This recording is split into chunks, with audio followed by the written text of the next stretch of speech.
Welcome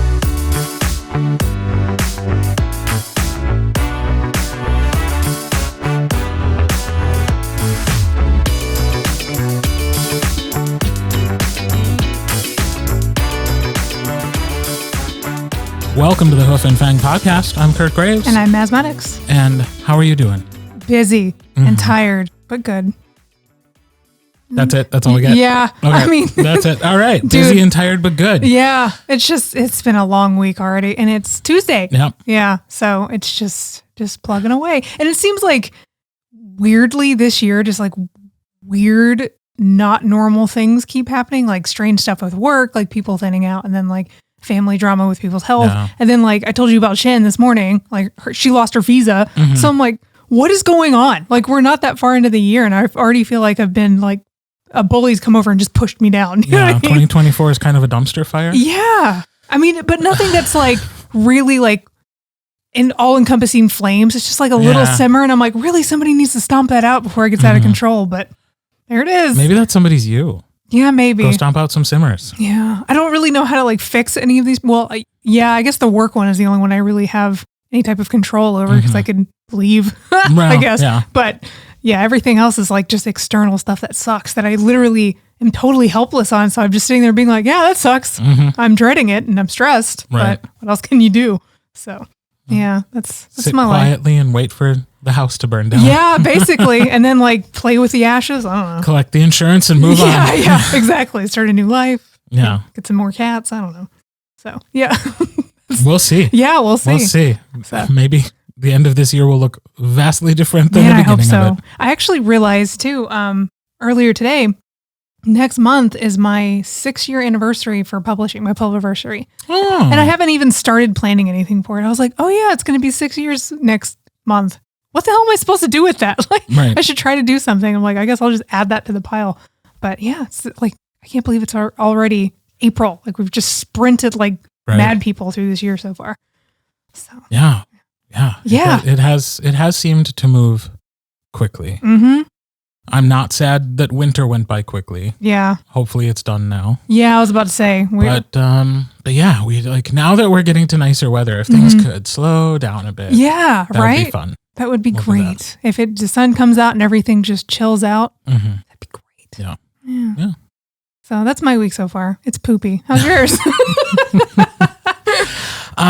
Well, my week is not what I expected it to be because, as I've mentioned on the podcast, like there was a certain number of things I had to get done and I wanted to get them done before we left for New York next week. Right. And then I ended up having a project drop off my schedule. Yeah, that sucks. Which is never ideal. Yeah.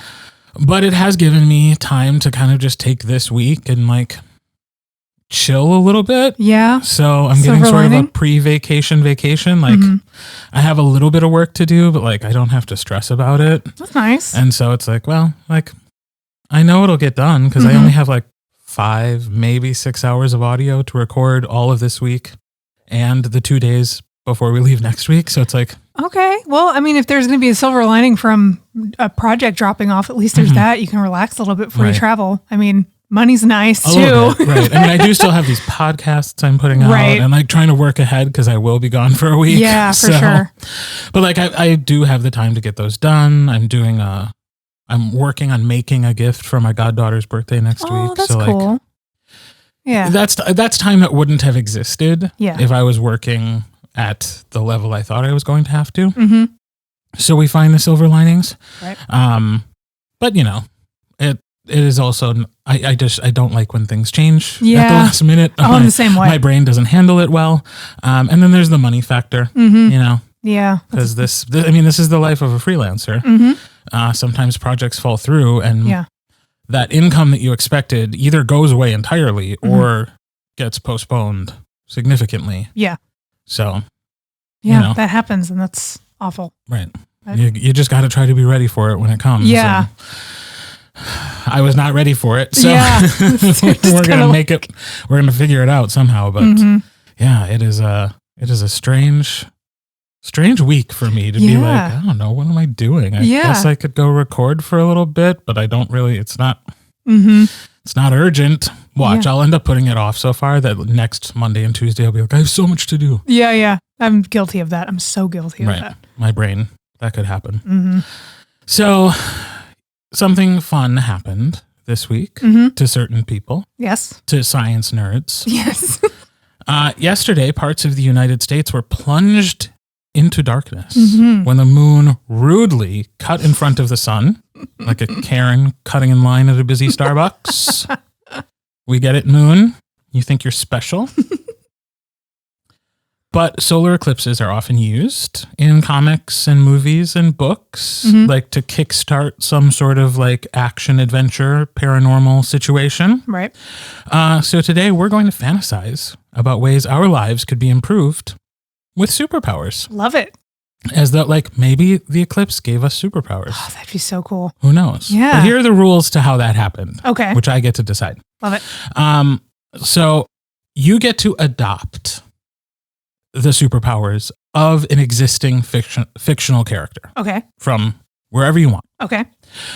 But you also inherit any weaknesses they have. Okay. And in this scenario, which is like, because it's us. Yeah, right. Like, we are not interested in being superheroes. Correct. Like, we are not going to use these powers for the greater good. Nope.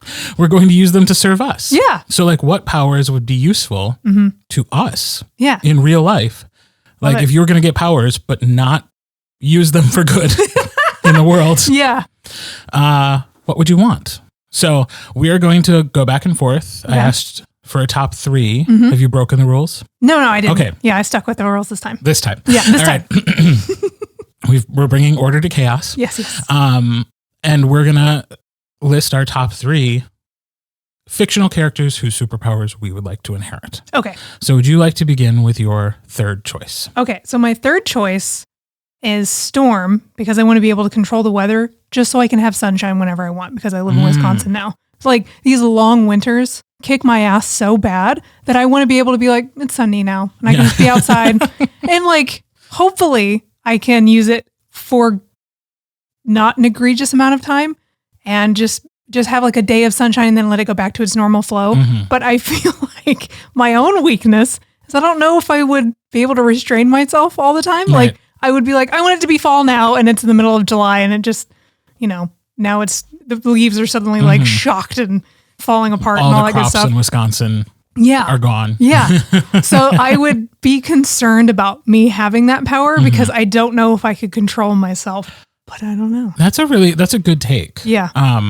Because I love Storm. Yeah. I mean, who doesn't love Storm? But I was like, how would I use that power? But that's true. Like if you can control the weather, you can make your life easier in myriad ways, not the least of which you can improve your mood. Yeah. If it's really gray and shitty out, which it is for much of winter. Yeah. Yeah. And that's really it. It would just be completely superficial. I'm just in a bad mood and I want it to be sunny. Or I want the fall vibes and I want to stand outside with a latte. Or I want to drive to work but not have to worry about the roads being frozen. Exactly. Just pointless stuff. But I actually it can snow everywhere, but on the roads that I use to get to just like a concentrated. Yeah, that'd be little perfect. Paths of non-snow. Yes. Yeah. See, I would love that. I would use the crap out of that. There you go. Probably the most useful thing I picked so far. In your number 3 spot. Yeah. But I actually had to look up what her weaknesses were. Ooh, okay. And you probably knew this because you're an X-Men person, but I didn't know she was very claustrophobic. Yeah. I had no idea. So I was like, oh, that's interesting because I'm probably normal amount of claustrophobic, but I know hers is like debilitating. Yeah. So that's fun. Yeah. I would inherit that. My worst fear is being buried alive. Really? So like, I don't like tight spaces. Okay. So that's fair. I would adopt her powers because like I already got that. Yeah. No it would just be a 1-for-1 then. You'd be like, eh. Also, I get to control the scenario. So I say that no, you wouldn't inherit that. Because that's not related to her superpowers. Oh, okay. That's just a trait she has as a living being on the planet Earth. Oh, excellent. Well, then, she's claustrophobic.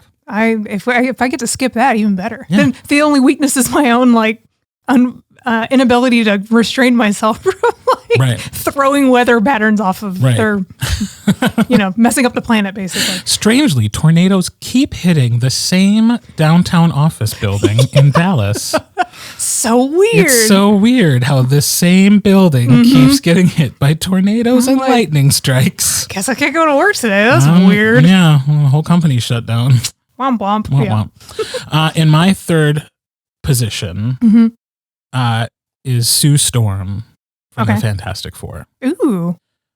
The Invisible Woman. Yeah. Because as an introvert, boy, would I love being invisible sometimes. Yeah, that would be nice. And just getting to like sit and listen to what's going on around me, and not have to be engaged. Like, it's like, I don't know why so many stores are doing this, but like, it seems like more and more stores, at least in our area, are like making it so their employees like have to say hello to you. Oh. Like if you just walk by.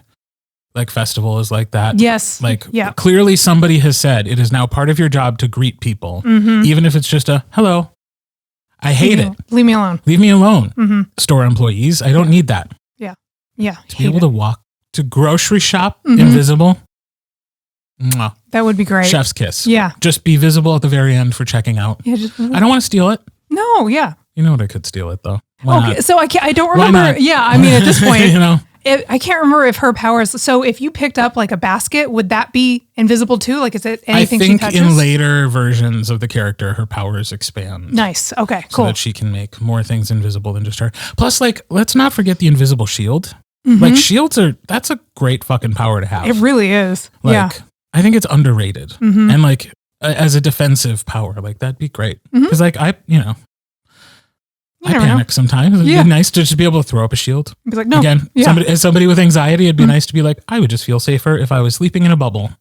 Thank you and goodbye. Man, you'd sleep so good. You'd be like, nothing could possibly harm No matter me. where I went with the dogs, like they could be in a fenced-in area because I could just create a shield. Yeah. Oh, that's a really good like, one. There's like that shield. It's useful. Yeah. It's essentially telekinesis when you can control it enough because you can pick things up and bring them to you. Like, ooh, yeah. So you can be lazy. Love that. Yeah. Like, that's a good one. Yeah.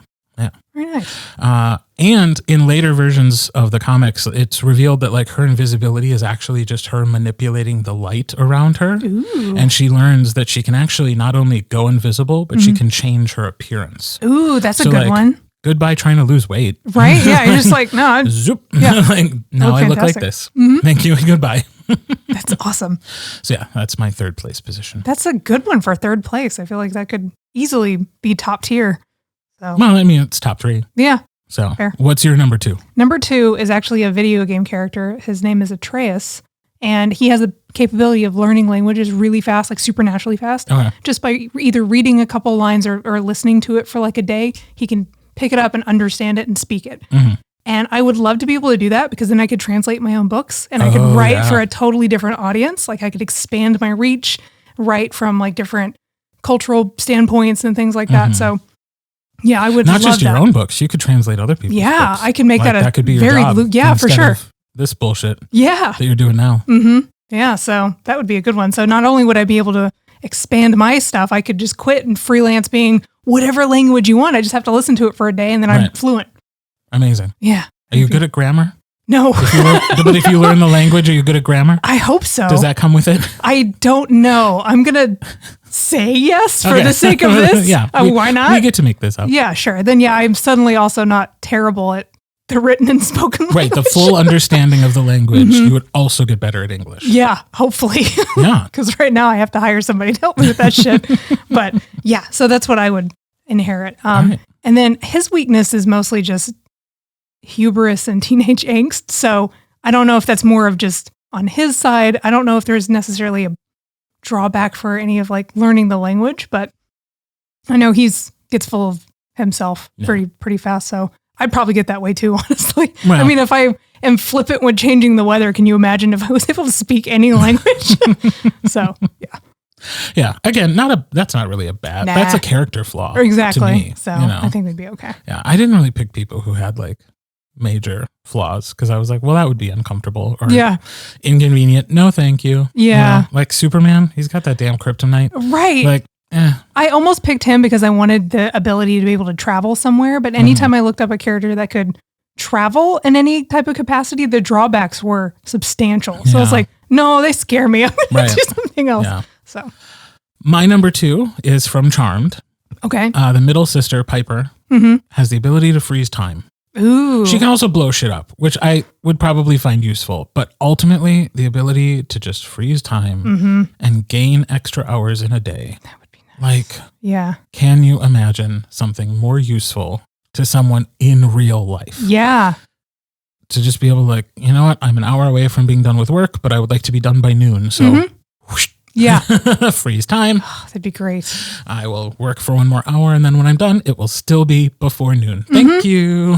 That would be amazing. Yeah. Or like, I'm kind of tired. I'd like to take a nap. I think I would use prep. Like, yeah, can you freeze imagine? time, take a nap, come back fresh in a couple hours. It's like you were never gone. Oh man, you get so much done. So much done. I love that. So that's a big one. Plus, the blowing things up. Like sometimes when I'm driving down the road and I see those Trump flags, I'm like, boy, do I wish I could just blow that up. Yeah, like that wouldn't hurt anybody. That just costs somebody some money. Like they can replace it if they really felt like it. And I'll blow it up again. Yeah. They'll be like, man, these They're never flags going to keep know it's combusting. me. Yeah. It's just happening as I'm driving by. Like, right. That's great. So, yeah. So that would be my number 2. Okay. That's a good one. I like that. And what's your number 1? My number 1 is Duplicate Kate from Invincible. Sure. Yeah, where she can basically split herself into multiple clones. And it doesn't seem like she has like a solid limit, so she can kind of do it as many times as she wants. And kind of in the same vein as you're pausing time, having clones to just do everything. So I can have somebody clone myself and have somebody go to the day job, clone somebody and have her do the laundry and clean, and then I can write or whatever. Right. So basically just duplicating myself to get everything done, so I'm not trying to do everything. Right. The only drawback, though, is apparently she can feel everything that her duplicates feel. So would I really I would still have be experiencing the stress from work and getting mad that my cat's crawling up my leg as I'm trying to throw things in the dryer. So I think that might drive me a little crazy, but I still would get everything done. So I'd probably at least maybe do 2 clones at a time, and just test the waters that way. But yeah, I'd still go for it. Yeah. Oh yeah, for sure. Why not? Yeah. My final pick, unsurprisingly, is an X-Men. I'm not surprised. Mystique. Ooh. Can you imagine, as a voice actor, a better power than just being able to literally turn into other people? Yeah. Oh my God. You get so much work. I get so much work. Yeah. I'd be a voice actor extraordinaire because I could sound like any celebrity. Yeah. Or literally any living person. Yeah. If an author was like, this may sound weird, but I'd really like this character to sound like my Uncle Al, I'd be like, get me a video. I can do it. Yeah. Yeah. And just change. I think you'd probably have to have different personas though, right? If you wanted to have a female narration, would you have a fake person that you would have a profile for? Because you could have no, because I don't want to take work away from the ladies. That's fair. There's already more of them than there are men. Yeah. They don't need that. That's fair. They don't need that.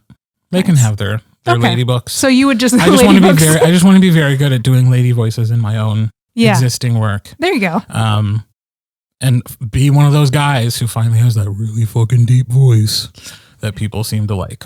So so that would be great. That's a good one. Plus, again, no more going to the gym. Yeah. My body can look like whatever I want it to.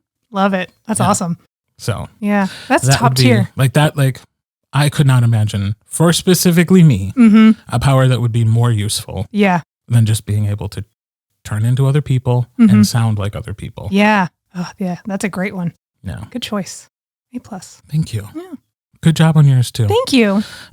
Maybe it'll happen. I don't know. There was a total eclipse. I mean, I'm waiting for mine to manifest. So far, there hasn't been. Well, you know what? It has been sunny outside. I can claim that. So maybe I willed it into existence. Maybe.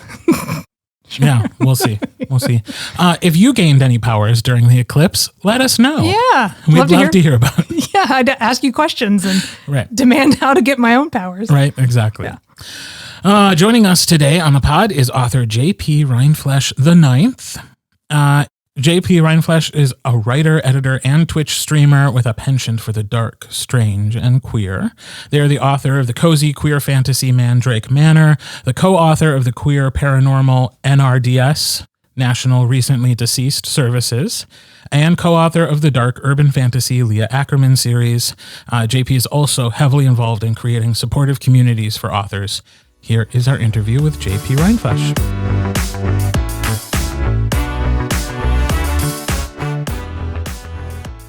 Welcome to the Hoof and Fang podcast, author JP Rindfleisch IX. Welcome. Hello. How are you? I'm doing really well. It's great to chat with you again.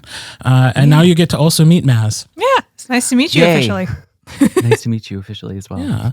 So it's sort of become like our standard first question to just ask, like, what is your author origin story? How did you get into writing? And how did you land on the genre that you did? Ooh, what a great question. So long ago. Long ago. You look like 14. Okay, I'll take it. So I started writing stories when I was really young. I also recall like having a really encouraging high school teacher who loved one of the pieces I wrote.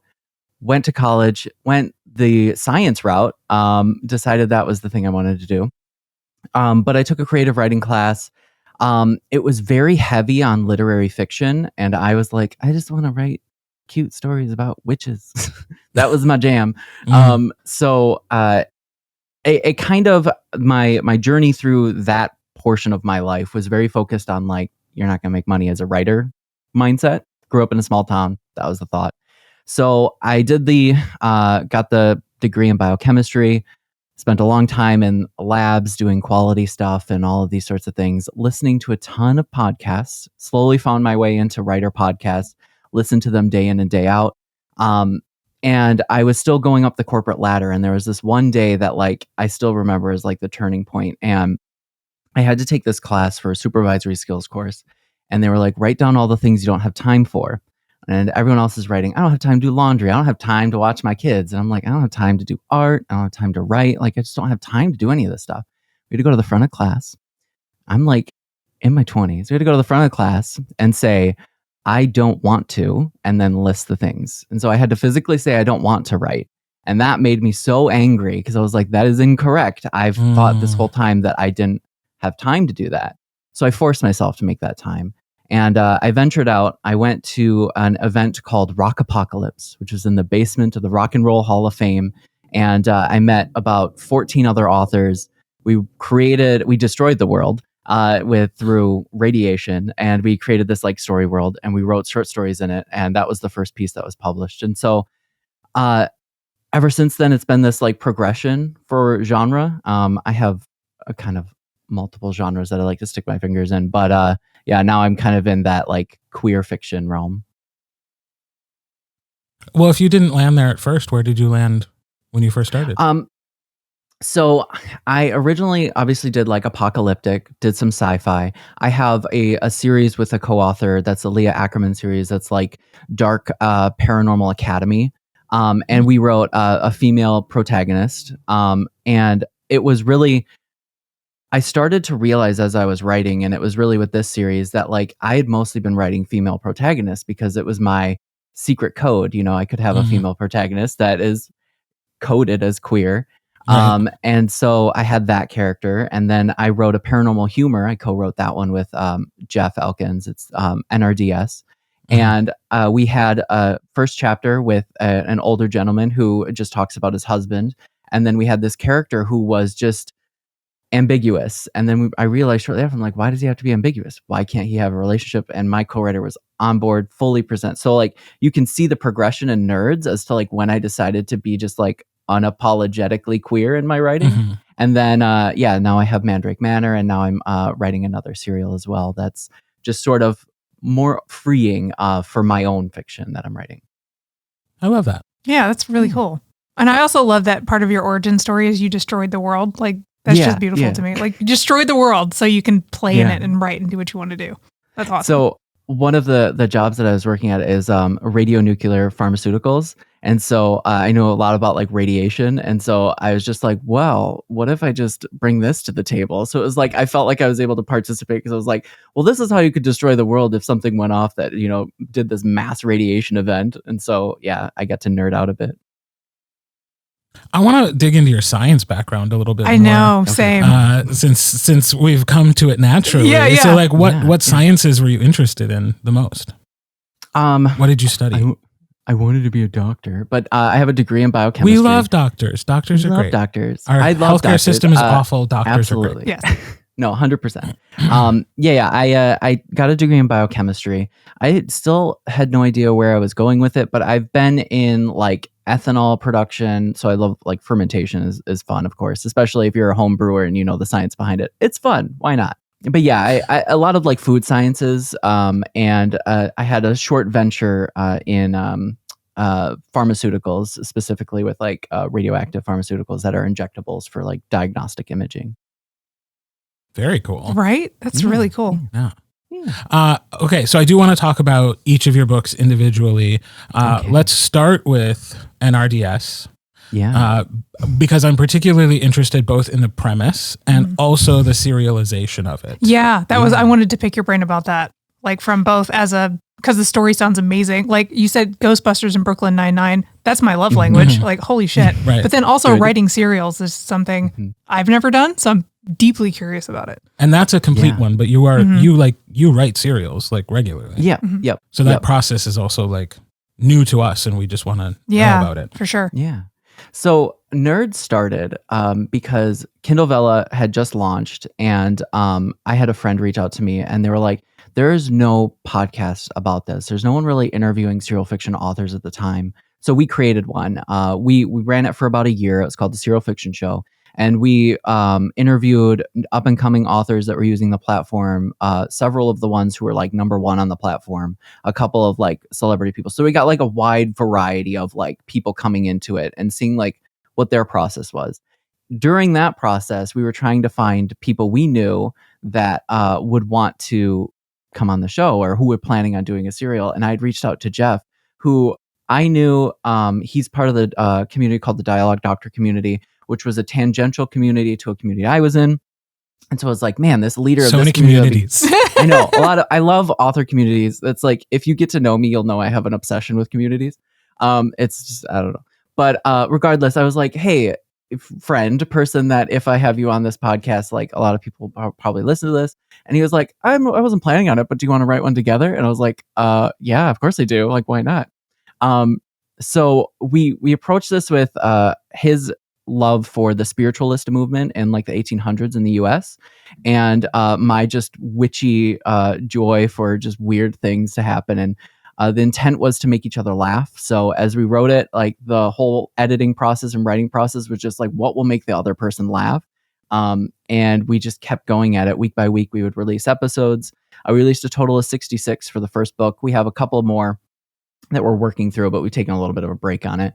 But the process has been really fun. He drafts that one, and then I come in and I do a lot of like the editing.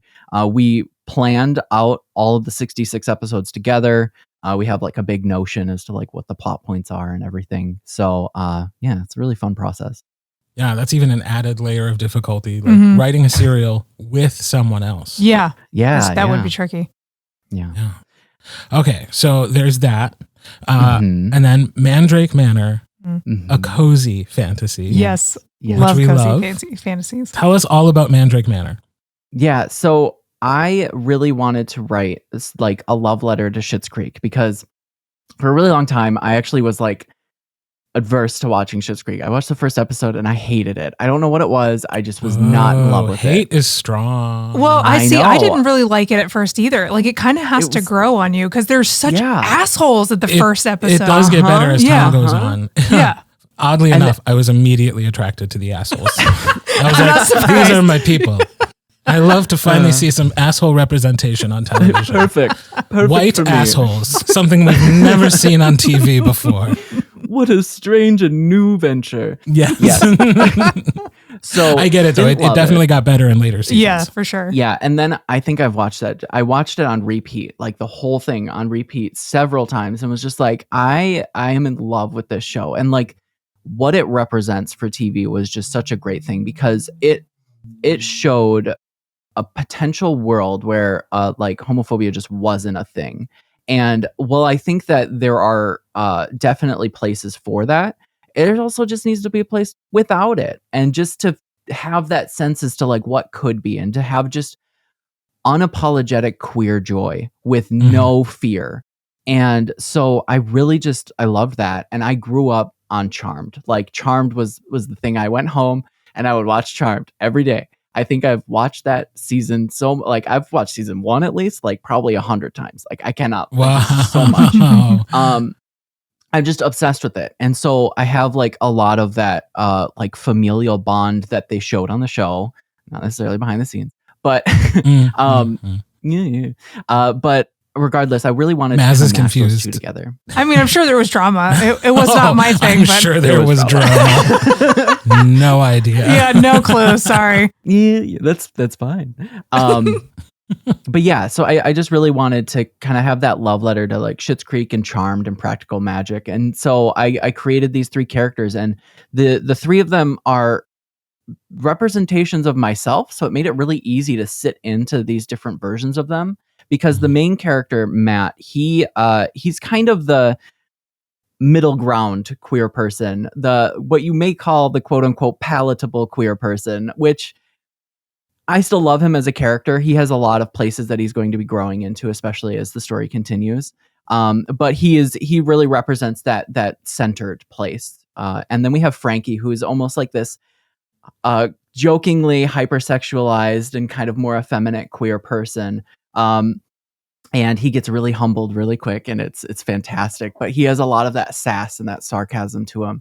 And we have August, who is a non-binary character, and I myself identify as non-binary. And I really wanted that represented on the page because I didn't feel like I was seeing enough of that as well. So I have that as a main POV for for a third of the book, because every chapter cycles through all three characters. And so they're more of that like anxious, more of the like, the kind of like I would rather just sit at home kind of queer and never talk to anybody. But yeah, so they're all just different versions of myself, I think. I was gonna ask if it's autobiographical, just split into three personalities. Yeah. Exactly. I can relate to that. Yeah, I think everybody has that like different sides of you when it comes to characters like that. Like I think every author always puts like a little bit of themselves in each of their characters. So it's fun to have that like, no, this is me, but just split into like my absolute selves, like boiled down to their most primal bits, if you will. Yeah. Well, I mean, even if you think about it, just in general, like when you're around certain people, you have that different personality. I'm not going to say that it is 100% different when you're a queer person, but there are a lot of things that you have to hold back, and a lot of things that like you represent whenever you're with certain people, or when you're in a public space versus in a private space. That's just, there are a lot of personalities that kind of have to go on. Mm-hmm. Yeah. It's interesting because, I mean, there's a parallel there with actors as well. That as much as we try to inhabit other people, we have to bring a lot of ourselves to everything. You have to almost like find yourself in the character that you're being asked to play. And that's a lot easier when you're only being asked to play one character at a time. Right. True.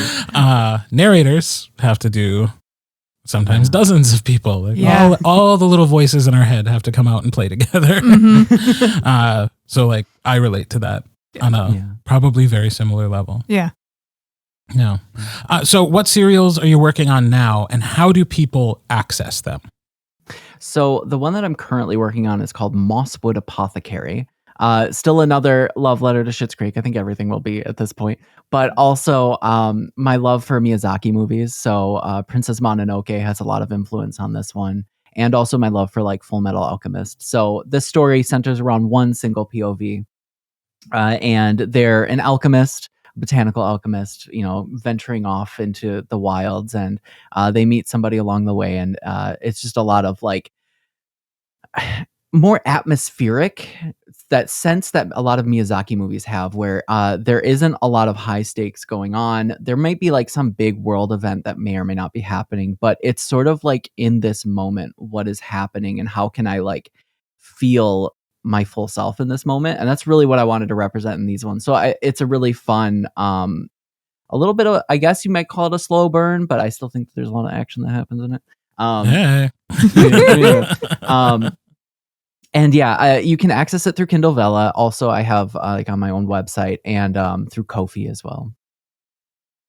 That's very cool. Yeah. Do you like writing through Kindle Vella? I've heard like it's a mixed thing. I've had people like really like it, and other people are just like absolutely. And they changed the policies too recently, right? Yeah. I'm actually trialing it this month because of that change. So it went, for those that don't know, it went from 3 free episodes to 10 free episodes. And so anyone can read the first 10 episodes of something. And then all of the token prices are now just 10 tokens.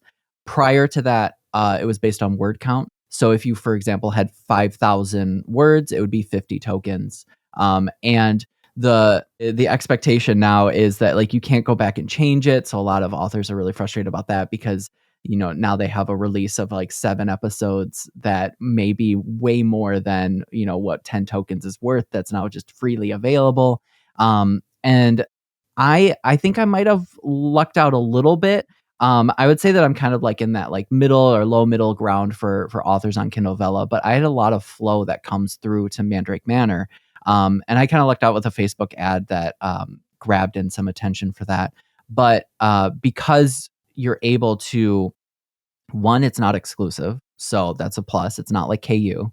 And you're able to reconvert it into like a book afterwards. That seems to garner attention from readers that wouldn't have otherwise picked it up. Cool. Good to know. Yeah, it's such an interesting thing, like serial stuff in particular. I know that's on the rise, like more and more people are getting into serials, especially like younger people, which saying younger people makes me feel like a crone immediately. But like, I'm curious about it. And it's one of those things that I've been apprehensive, I guess, to like finally just like commit to trying, because it just seems like the landscape is still weird on like for serials, at least in the US. Yeah, I would say, I mean, like one, it's still exclusive only to both US authors and US readers. It's been like for 4 years and they haven't adjusted that, which is a little silly, but it still, I think, does what I want it to do. It still gives enough attention to it. Like Mandrake Manor, I was able to get the cover that I have now for it, which I actually reached out to a local queer artist to get a gouache illustration, which you can see right behind me, because I wanted to have that story of like, not only is the story about queer joy, but like to bring in as many like queer opportunities as I had to it. So the cover is done by a local queer artist so that I can highlight them and bring them up. So I will say that I personally like Kindle Vella. I still don't hate it. We'll find out next month when I get the report out, but it's still a viable option, and it's not exclusive, so it doesn't prevent you from posting on places like Ream or other paywall places with serial fiction. When you're writing serialized fiction, and I'm sure people do it differently, but when you write it, do you try to have like a real good chunk done and then you're just releasing it serially, or are you writing it week to week as it's due? Yeah, that one. Oh my god, that would stress me out. Other one. Yeah. Mandrake Manor was kind of like a week to week thing, and the problem, like, I was so used to writing with a co-writer, and there's that expectation when you write with a co-writer. You don't want to be the one that's holding slack. When you write for yourself, there's that lack of accountability, and so I mitigate that by just saying I have to release every week, so I have to get this done, and that really helps me to get things out and to be able to continue to publish in the way I do. It's sort of like having a podcast. Yeah, exactly. Kind of like it's having exactly a podcast, yes. Which you also have, which is sort of like the other part of what you do, which is not only writing, but also like being in community, I think is probably the best way to say it. Learning and teaching at the same time. And part of the way you do that is through the podcast that you have. Do you want to tell us more about that? Yeah. So currently I am one of the like appearance podcasts on Dialogue Doctor. So I previously have been on Writers Inc. podcast, where we've interviewed a lot of authors, a lot of traditional authors, mostly in the thriller realm. And I've had some other podcasts in the past, but yeah, currently I appear every once in a while on Dialogue Doctor. And there, it's a community that's focused on honing your craft, specifically through dialogue, and really focusing on how to make realistic conversations. Jeff Elkins, actually his day job is involved with crafting these hard to have conversations with like different companies and whatnot, based off of maybe like diverse characters. So for example, having a heart-to-heart conversation with like a trans individual or something along those lines, or even just like a father child or a parent-child conversation that might need to be had. So it's a really interesting that he had this career for a long time, and then finally someone was like, you you do this as a day job, and so many writers don't know how to do this on the page, and we need your expertise, and we need you to come over here. So that was when he realized that he had an opportunity to be like, this is what I do. How can I help you? And he found a community that way. And I've joined in after working with Nerds as one of his editors, and we do we have master classes, we have masterminds. We are having a dash that's coming up soon, which is 80 days to plan, write, and start editing your novel. That we made a lovely little workbook for. That's over here. But yeah, it's a lot of stuff, but I enjoy every minute of it because any opportunity I have to just like help people is like my jam. 80 days. 80 days. 80 days. 80 days. So you get 30 days to plan your novel. And then we have like a daily tracker where you write every day. It's to get in the habit. It doesn't necessarily mean that your novel's done, but I mean, some people can write a whole novel in less than 30 days. But the goal is to get you in that habit and then to teach you just a little bit of editing so that you're aware of what to do next. So it's kind of broken up in those 3 chunks.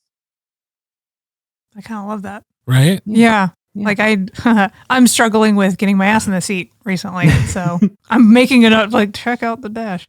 Because like, I think even people, I think it's for authors, we get so used to our own process that sometimes we forget you have to go back to the basics sometimes and kind of restart. Like if your flow is this messed up, like mine's garbage right now. So I'm like, okay, maybe I need to start doing sprints again, like kind of just like reinforcing those good habits that you just kind of let slide once you have a bad week and you're like, I'm not going to write for 3 days because I have a headache or something. And you just fall out of practice. So, well, I mean, I admire people like Stephen King who have had the same writing practice for 40 years and it works for him. Yeah.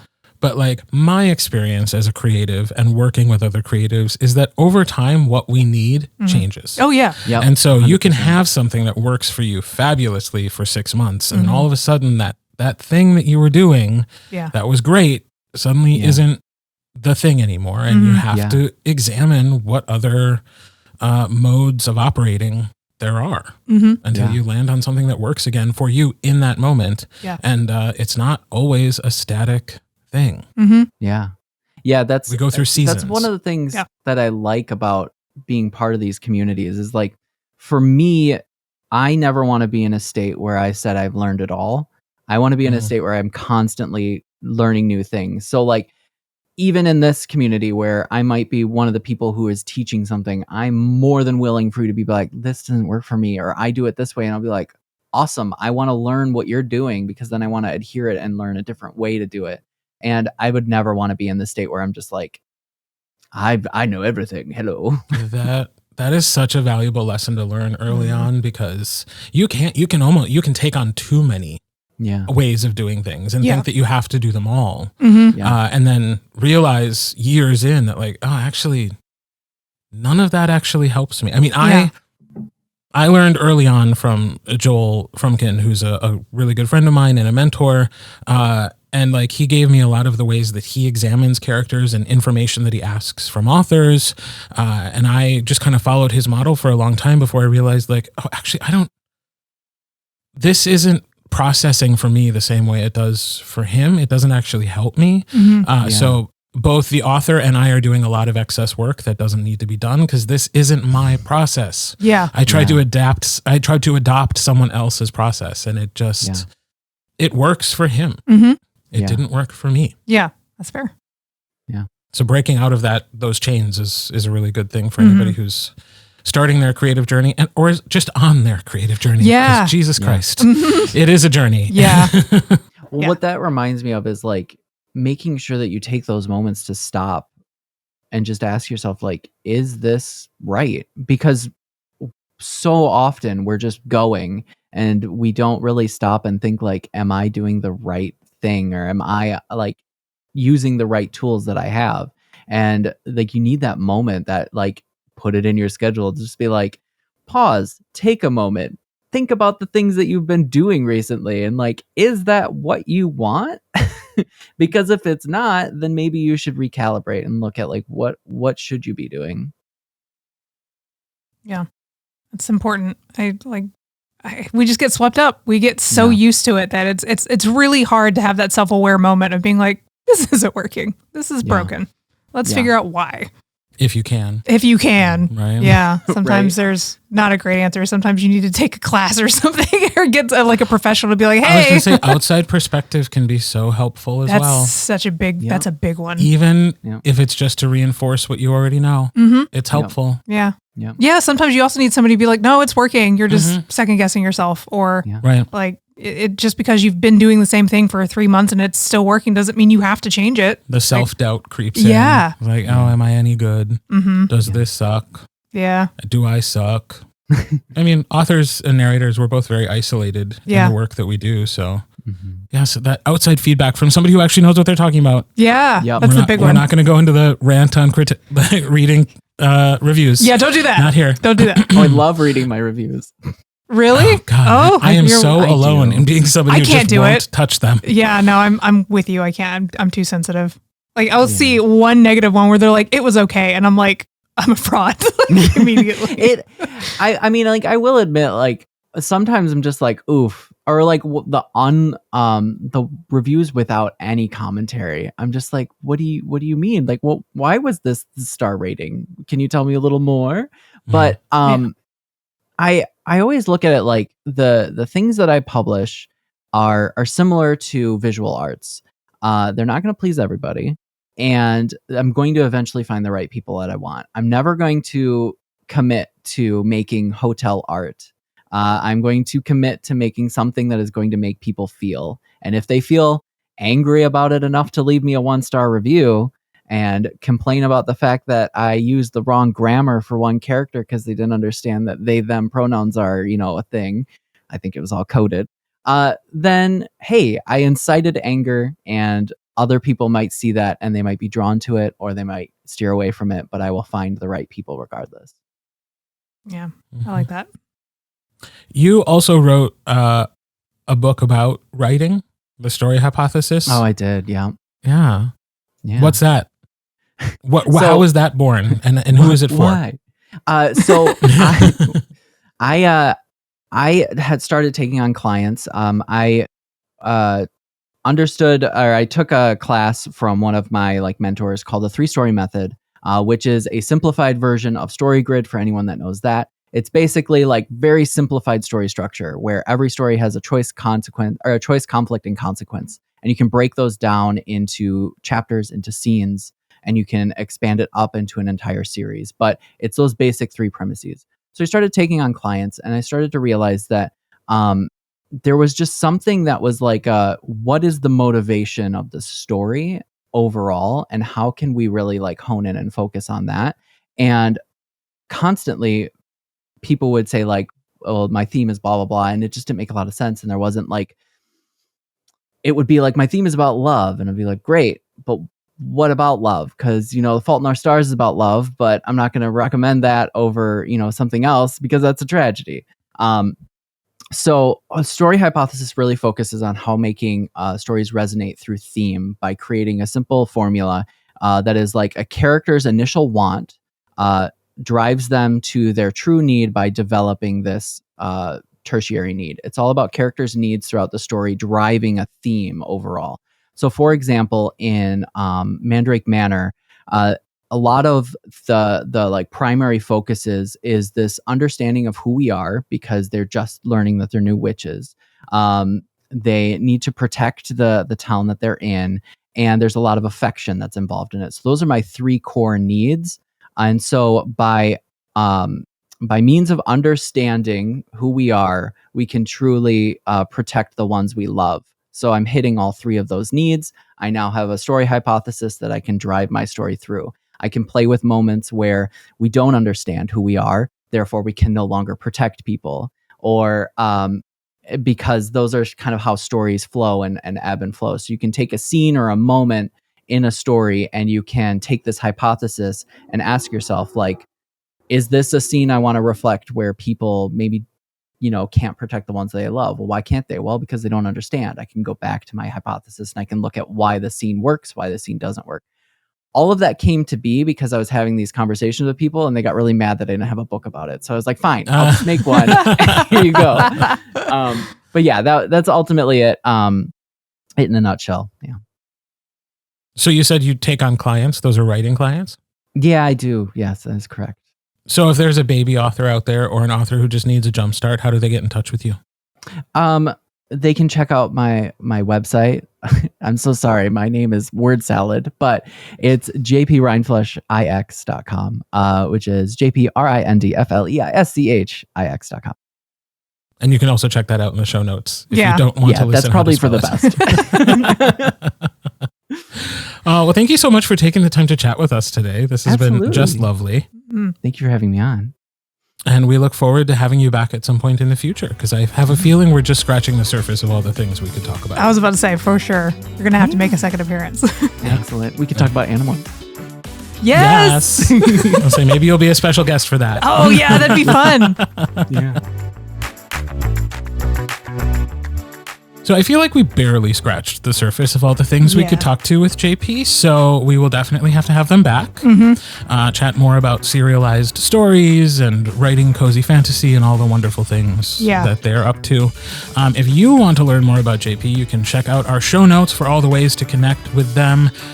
Their cozy fantasy series, Mosswood Apothecary, is publishing chapters right now, and you can sign up at their website, Ko-Fi or Coffee, depending on how you say that name. Right.